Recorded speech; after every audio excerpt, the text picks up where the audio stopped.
Bueno, buenas tardes. La suerte nos puso la primera, así que lo positivo es que en 15 minutos vamos a estar sentados nosotros, pero nos tocó de primera, así que vamos a ver cómo nos va. Nuestro grupo era muy interesante porque teníamos una mexicana, Susana, se levanta para que lo vea, Susana Bolón.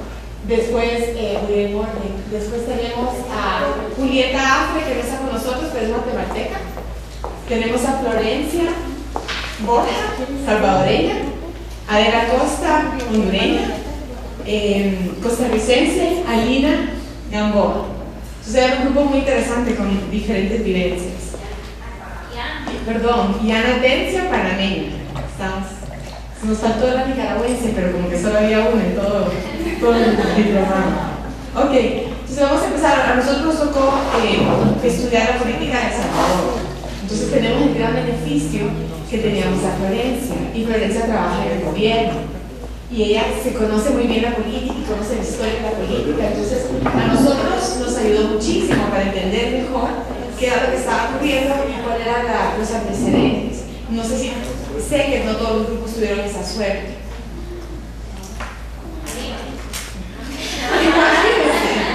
Una semana viendo esto y todavía no.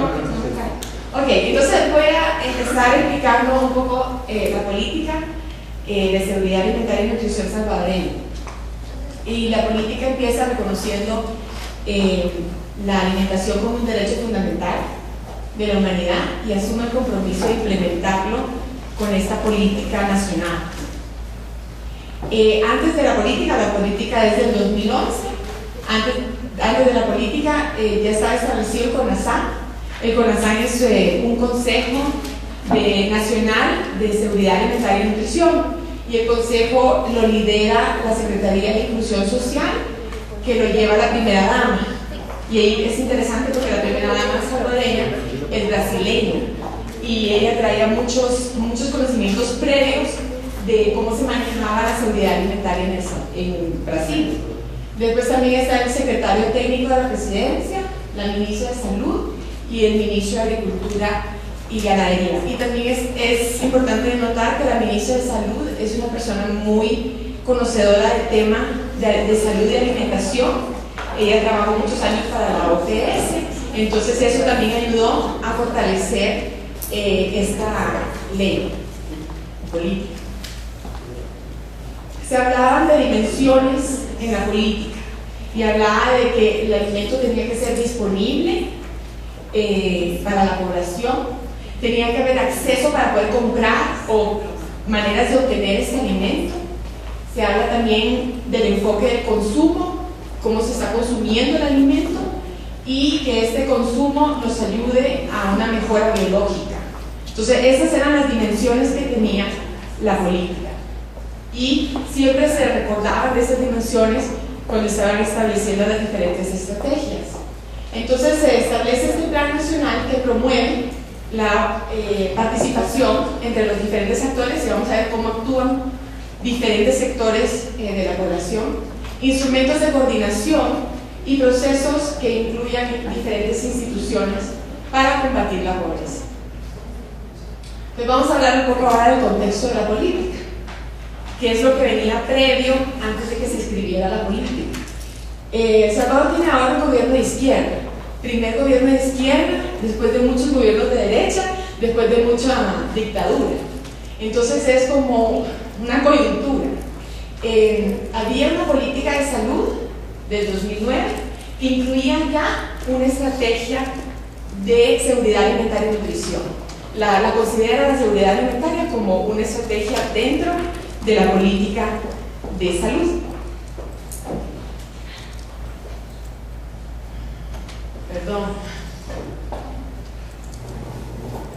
El contexto socioeconómico para esta política, primero es la tenencia de la tierra. El Salvador tiene muy poca tierra, es un país muy chiquito, y la mayoría de la tierra no está en manos de los pequeños productores. Entonces muchos productores tienen que alquilar la tierra para producir, y la situación se da que mucha gente ni siquiera tiene suficiente tierra para el consumo propio de su familia. Entonces hay un problema serio de tierra. También la soberanía alimentaria. El Salvador año con año ha producido menos alimentos nacionalmente. Entonces tienen que importar alimentos del resto de Centroamérica y hasta de Estados Unidos. Y eso ha causado que sea muy frágil en relación a la crisis económica que ha ocurrido fuera de El Salvador.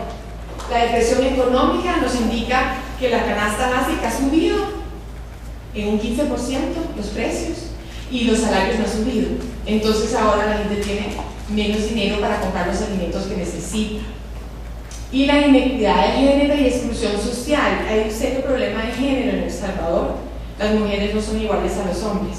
Las mujeres, el 35% de las familias las lidera una mujer, y solo el 65% de las familias tienen papá y mamá. Y esta política dice, todas las familias, todo niño tiene derecho a tener un papá y una mamá responsables, cosa que no ocurre en El Salvador. También el 60% de las mujeres en El Salvador no pueden trabajar porque tienen que cuidar a los niños y la casa, y no les pagan por eso. Entonces no tienen poder adquisitivo. Y hay mucha pobreza y hay una gran brecha entre los ricos y los pobres. Se habla que el rango es súper amplio en cuanto a cuánto tienen los ricos y lo poquito que tienen los pobres. Y en cuanto a salud, hay una transición. Tenemos todavía, aunque El Salvador ha mejorado mucho en la parte de nutrición, mortalidad materna, ha mejorado mucho en eso y va mejorando. Tenemos ahora un problema de doble carga porque hay un montón de personas obesas y de sobrepeso, y se habla que el 50% de las madres o las mujeres salvadoreñas o están en sobrepeso o son obesas. Entonces ese es un problema muy serio porque tienen que combatir dos problemas grandes. Y como decíamos, hay una disminución de la mortalidad materno-infantil, y muy interesante, El Salvador tiene una tasa de fecundidad muy baja, son 2 niños por mujer, lo cual es pues muy bueno, va en buen camino. Y en el caso del saneamiento ambiental, el problema de agua se ha visto que es un problema en donde se ha visto empoderamiento social. La gente ha peleado por agua, se han visto situaciones en donde colonias de gente con dinero sí tiene agua y colonias con gente pobre no tiene agua, entonces ellos han peleado porque es el derecho al agua. Entonces, para empezar, antes de hablar del fondo de la política, solo queremos mencionar los actores, porque esta es una cosa que nosotros consideramos positiva en esta política de El Salvador. Sí se incluyeron varias personas, un montón de sectores de la sociedad, antes de escribir la política, cosa que, hablando con compañeros, vemos que no se ve en otras políticas. Entonces,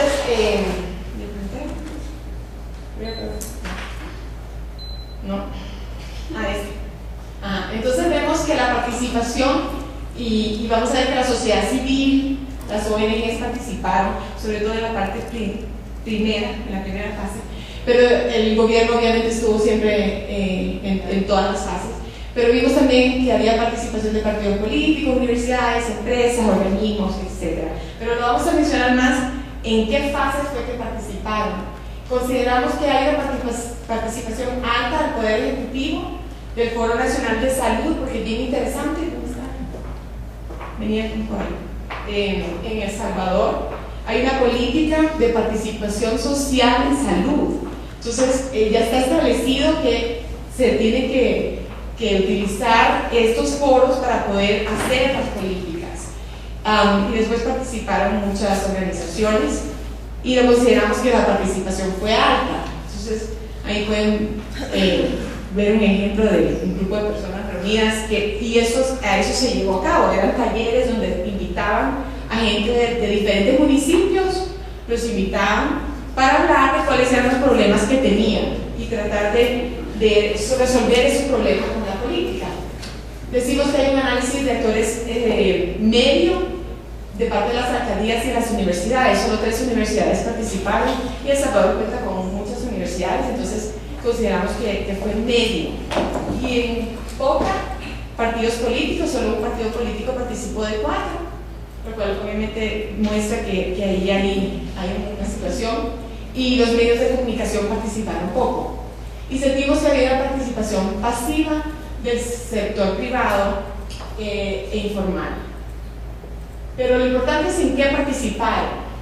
En la primera fase se identificaron los problemas que había de seguridad alimentaria y nutrición, y eso se hizo a través de un diálogo. Entonces se visitaron 42 municipalidades y se escogieron estas municipalidades porque eran las personas que estaban más en riesgo.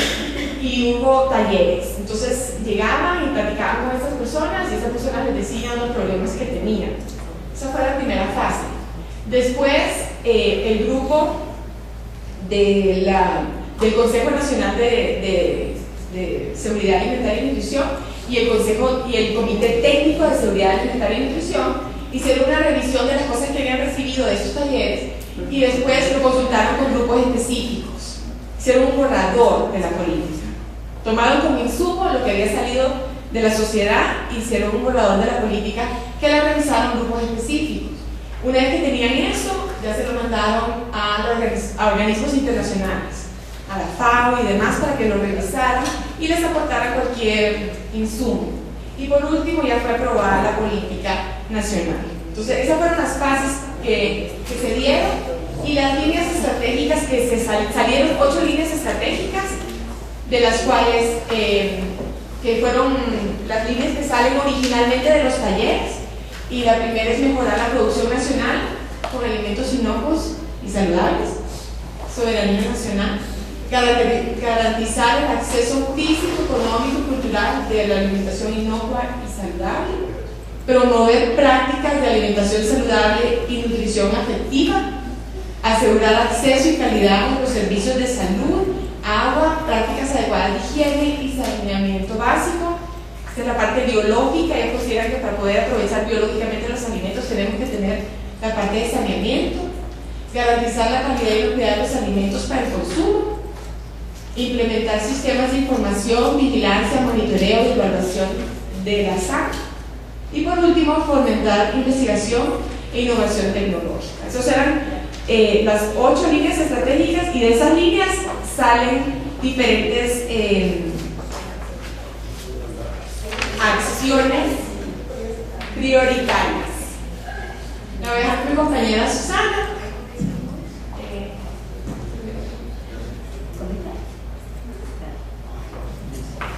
Bien, antes de empezar el análisis de las subgarantías, explico que en consenso encontramos que esta política tiene fuertes debilidades en la parte en el aspecto programático y financiero en general, por lo cual consideramos como una de las garantías importantes para análisis es la protección financiera. Consideramos una valoración en consenso como bajo, medio y alto, y le asignamos una valoración baja. ¿Por qué? Porque no existe, bueno, más bien existe un marco financiero poco específico. Sugiere que la seguridad alimentaria y nutricional tiene que volverse prioridad de inversión, es decir, esta misma política sugiere que la seguridad alimentaria no es prioridad para la nación, o sea que se tiene que trabajar para lograr eso. Y la tercera, pues, parte del financiamiento pendiente de gestionar, es decir, esta política sugiere también que una parte el gobierno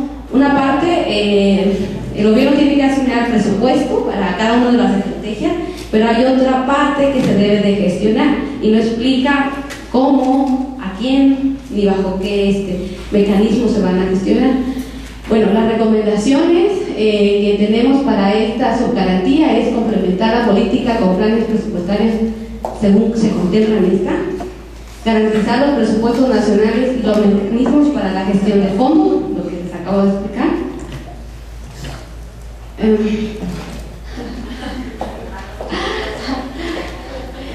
Bueno, otra subgarantía que analizamos o que consideramos interesante analizar fue la participación, que para nosotros la consideramos como medio. ¿Por qué? Porque establece que, bueno, esta política establece instancias de articulación entre el gobierno y la sociedad, promueve la activa participación de familias, y diferentes actores, y se presentó en esta política un vacío de algunos actores claves que Adela ya presentó.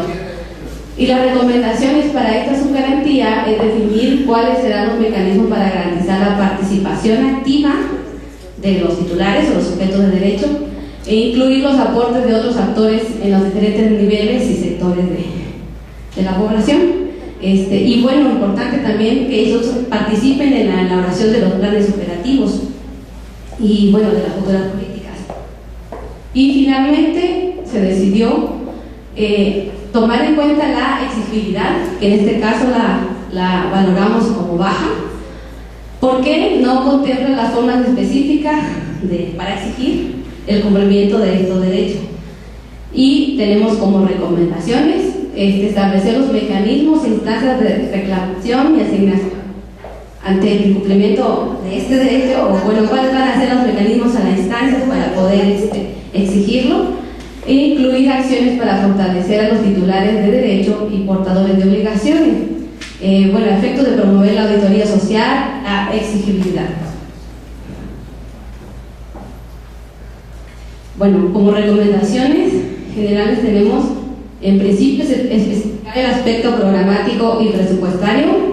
Bueno, para cada una de las acciones prioritarias, detallar la intervención específica, también para cada uno de los diferentes grupos y niveles de intervención, garantizar el financiamiento y sostenibilidad de desarrollar un sistema de indicadores que responda a las líneas estratégicas, pues es decir, se plantean las líneas estratégicas, esto mismo plantea un espacio de monitoreo y evaluación, pero no se definen claramente los indicadores, bueno, algo que ya se había discutido en otros espacios. Articular el sistema único de información de salud con otros sectores, es decir, bueno, una de las discusiones que tuvimos es que existe ya un sistema único de información en salud, pero no hay un esfuerzo para articularlo con otras instancias, que es importante. Si hablamos que la política de seguridad alimentaria y nutricional tiene que ser, bueno, en conjunto con muchas instituciones, así se plantea. O sea, las líneas estratégicas plantean la participación de diferentes instancias de gobierno, aunque no plantea claramente bajo qué programas se van a ejecutar o cómo se va a garantizar. Y finalmente, implementar estrategias para reducir la brecha existente entre titulares y portadores de obligaciones, que va desde la sensibilización, desde la asignación apropiada de los presupuestos y de los programas. En fin, en realidad vimos en general que hay una gran deficiencia en la parte de cómo implementar los mecanismos necesarios para garantizar el presupuesto y hacer efectivo esta política. Y bueno, consideramos también pertinente evaluar esta subcategoría que es la titularidad, que en general consideramos que esta política sí tiene un enfoque de derecho basado en la titularidad, y lo consideramos como una evaluación media, porque la política, bueno, como mencioné, sí presenta un enfoque de titularidad. La sociedad civil participó en la elaboración de la política, aunque también no especifica cómo se ejercerá la titularidad. La recomendación para esta política es continuar trabajando con la sociedad civil de forma organizada, con el objeto de lograr el empoderamiento y defensa de sus derechos para la priorización de los recursos por parte del Estado. Y bueno, en general, este fue el análisis que como equipo 4 hicimos para la política en seguridad alimentaria y nutricional de El Salvador. Muchas gracias.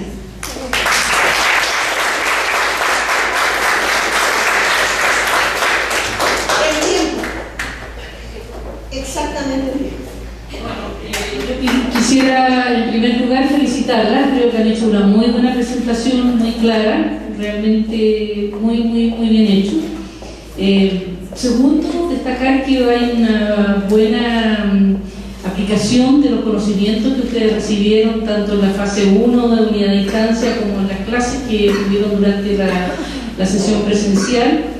En tercer lugar, me parece muy bien hecho la presentación, el relevamiento que ustedes hacen de los problemas de contexto, porque normalmente cuando uno empieza a hablar de contexto se va siempre por las ramas, y ustedes escogieron muy bien cuáles eran los problemas más atingentes al tema de la seguridad alimentaria, nutricional y el derecho a la alimentación. Señalaron los problemas de la tenencia de la tierra, inequidad y desigualdad de género, etc. Muy bien trabajado eso.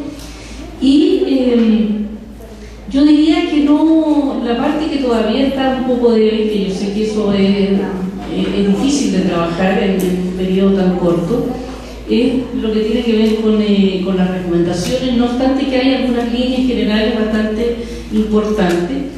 Y yo diría que está bien trabajado algo que parece ser como lo medular en esta política de El Salvador, que es lo que tiene que ver con el proceso de construcción de la política pública. Claramente ahí, en el caso de la política salvadoreña, hay una apuesta muy grande al proceso de construcción de la política, este esfuerzo, digamos, de llevar adelante un proceso muy participativo, y yo creo que eso está muy, muy bien trabajado por ustedes. Eso es lo que quisiera decir. Felicitaciones.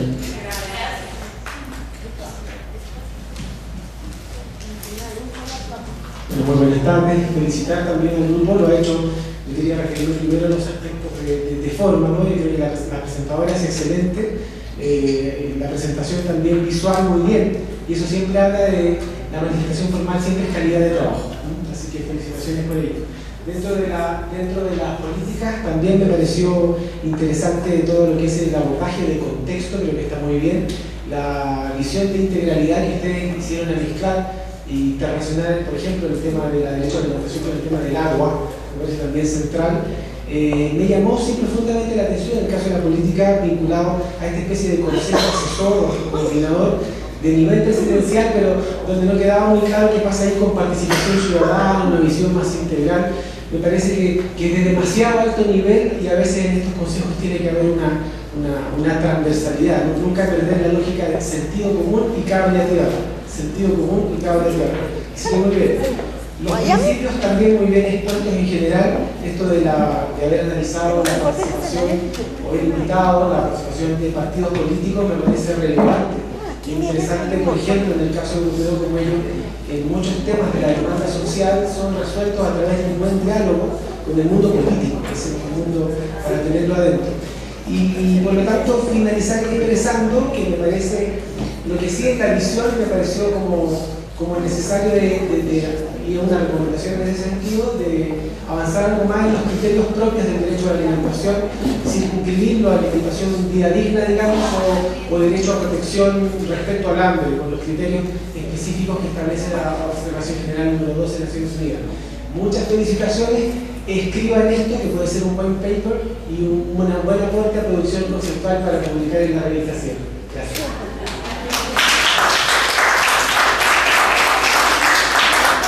Pero también felicitaciones, está muy clara la presentación, siempre se agradece para quienes tienen que después emitir juicios al respecto, entonces se agradece mucho el esquema, ¿no? Dos comentarios. Uno, que son más bien reflexiones asociadas a lo que pueden ser líneas de profundización o desarrollo. Una, me parece que sería súper interesante a propósito del énfasis en el cómo se hizo la política pública, poner el ciclo completo de una política pública que ustedes han aprendido y ver qué desafíos hay o qué riesgos hay en términos de hacer énfasis en uno solo, que en este caso fue el cómo se pone en agenda la construcción de la política pública, pero que después parece que empieza a perder fuerza. Entonces yo creo que es interesante desde el concepto del ciclo de política pública analizar lo que está pasando con esta política pública en particular. Ahí hay un elemento. Después hay una reflexión que tal vez pueda ser parte también de mecanismos de profundización, pero de cómo en definitiva, justamente a propósito de eso, que aparece muy evidente lo que ustedes dicen, aquí hay un tremendo esfuerzo de hacer una política pública de un modo distinto, con participación, digamos, con compromisos. Sin embargo, sucede, lo pongo desde la lógica de una evaluación política. ¿Qué sucede cuando yo pongo tal nivel de expectativas y después no pongo los recursos para que esas expectativas se cumplan? Yo creo que hay un elemento que no tiene que ver solo con políticas públicas, tiene que ver también con la política que hay detrás de las políticas públicas. Y ahí hay un elemento crítico también. Yo creo que puede terminar siendo la mejor forma de matar una buena forma de hacer política, haciendo muy buenas leyes y sin implementación. Y ahí hay un riesgo de nuevo fundamental. Así que ahí hay como dos elementos donde uno podría profundizar las reflexiones sobre esto. O sea, y eso tiene que ver con algo que nos decían en la última presentación. Resulta que aquí hay elementos de gestión que van asociados al diseño de una política pública, que es donde está la capacidad de liderazgo ausentes. O sea, ustedes me dicen, a propósito de participación, bueno, ahí seguir trabajando con la sociedad civil. Bueno, ¿qué mecanismos concretos? ¿Cómo se gestionan los liderazgos? ¿Qué herramientas de gestión concreta hay? Y ver por ahí también tenemos recomendaciones posibles. Bueno, yo también quiero felicitarlas, realmente un excelente trabajo en en relación a la estructura que se les había solicitado presentar. Creo que nos han dado un panorama muy integral de lo que la política es. A mí sí me llamó mucho la atención en relación a las líneas de acción, líneas estratégicas. Algo que me despertó mucho interés es que la población salvadoreña haya tomado en cuenta la parte de nutrición afectiva. Creo que eso denota que hay un enlace muy fuerte en lo que los derechos significan. Entonces creo que como población, pues las felicitaciones en este aspecto. Se ve que se ha hecho un trabajo intersectorial, aunque vemos la parte de la asignación de recursos que limita en alguna medida traducir la participación ciudadana en el proceso. Entonces creo que es muy valorable y felicitaciones, animarlas para en realidad escribir.